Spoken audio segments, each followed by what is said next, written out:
Hey guys, FENYR here, and today I'm going to be testing the Ajlani Drakuma in multiplayer in Asphalt 9 at Golden Max in its season.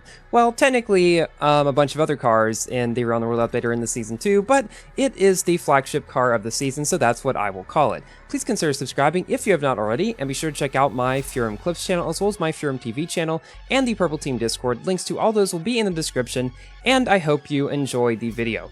So, the Ajlani Drakuma, as you will soon see, is kind of prone to physics. Yeah, I do not know how I avoided wrecking there, and there are plenty more of those sorts of things that happen throughout this video. The Ajlani Drakuma, after driving it, reminds me a lot of the McLaren Speedtail, just in terms of how well it gets around the corners, how well it punches in floaty drifts. Its nitro is decent, but not the best, and its speed is actually around 285 or so it is faster than the Speedtail.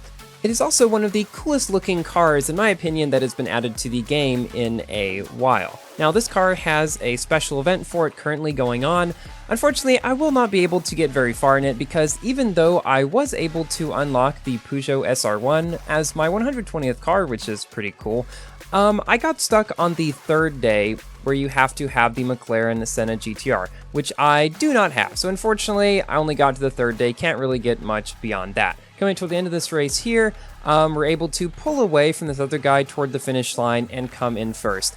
One issue that I have had in the season quite a lot, and you will see a couple of those possibly in this video, is that, well, because it is a ghost slipstream, oftentimes I'll be in first toward the end of a race, and then somebody will catch up to me at the very last second, and then either pass me or tie with me. That happened more times than I would like to count in this season.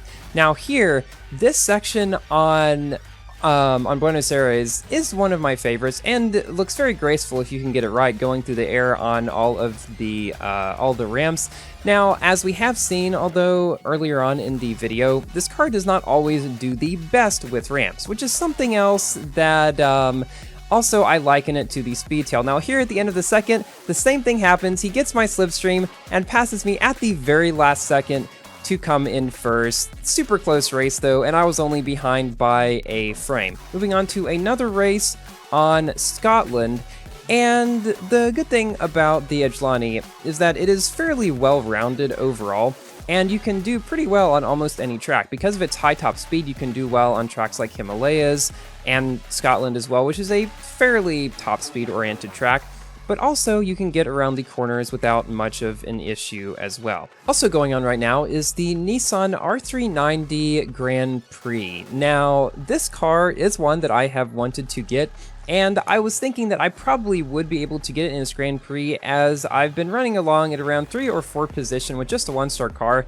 But unfortunately, I will be going on a fall retreat with the youth group at my church this weekend, actually, a few hours after I am recording this, in fact. And I won't be taking my desktop computer with me, obviously, so it is unlikely that I'll actually be able to get the car, unless by some miracle I can still do it. Actually, wait a second. Now that I'm coming to think of it, if I play Fridays today, I come back on Sunday, I can play Sundays on Sunday evening. Actually, I think we might be fine. We might be able to get it after all. So after a very close race on Scotland, we are able to come in first place with 1769 rating. Pretty close to 1679, not exactly though. And now we are moving on to Rome, in what ended up being one of the most intense races of all season, and I had quite a few intense ones. So as you can see, we don't only have Ajlanis in the season, we also have the Senna GTR, the GTR 50, but this car was by far the best one. You also had the Razor Tachyon Speed 2, which is probably the second best in my opinion.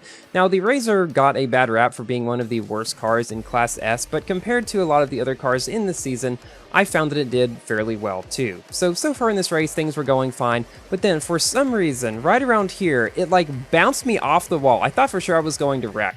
So I went over on the left side, and then this other one passed me, but thankfully I was able to ride his slipstream and catch up. Cool thing about Slipstream, Ghost Slipstream in particular, is there's a lot of back and forth. Like, you catch up to somebody, then you pass them, then they ride your Slipstream and they catch up to you. It's a lot more back and forth than you would find in a regular season. So coming up toward the end here, I wasn't really sure what I wanted to do, so I decided to let him get slightly ahead, pick up his Slipstream a little bit, and then cross the finish line before he could pick up my Slipstream.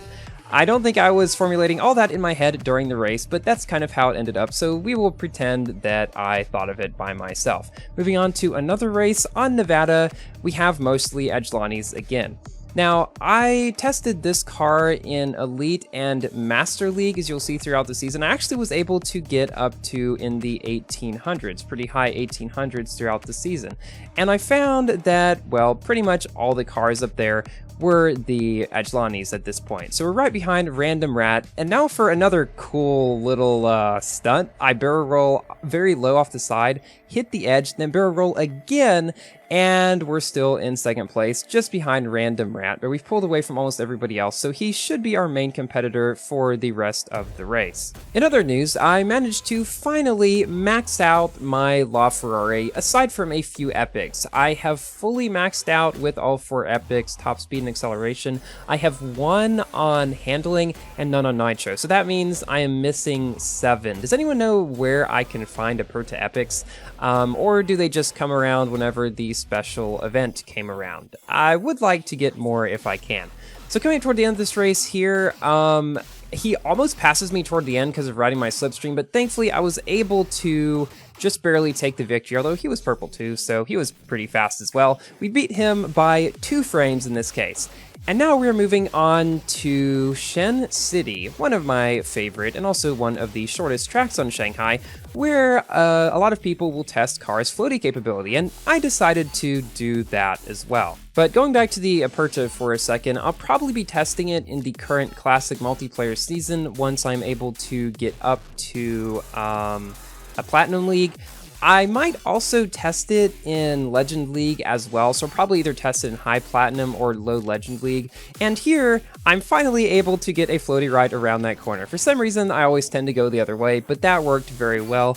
And I have to say, this car just was a big pleasure to drive. I enjoyed all of it. I was slightly underwhelmed by its stats, but it is, I guess, the slowest of the 3 new S-Class cars this update, so I'll be very interested to see how the other 2 will perform. I mean, I was able to drive them in the Max Free Try events that we get as content creators, but I would like to see how they drive in multiplayer against other cars. And I guess that does lead me into my general review of this car. Was super fun to drive. I had a lot of enjoyment with it. You could make it this interesting, neat purple as well. Not quite as dark as I would like, but still pretty good. As to the performance, the acceleration was decent, not great, not awful. The nitro efficiency could have been better, but this was sort of negated by the, the slipstream nature of this season.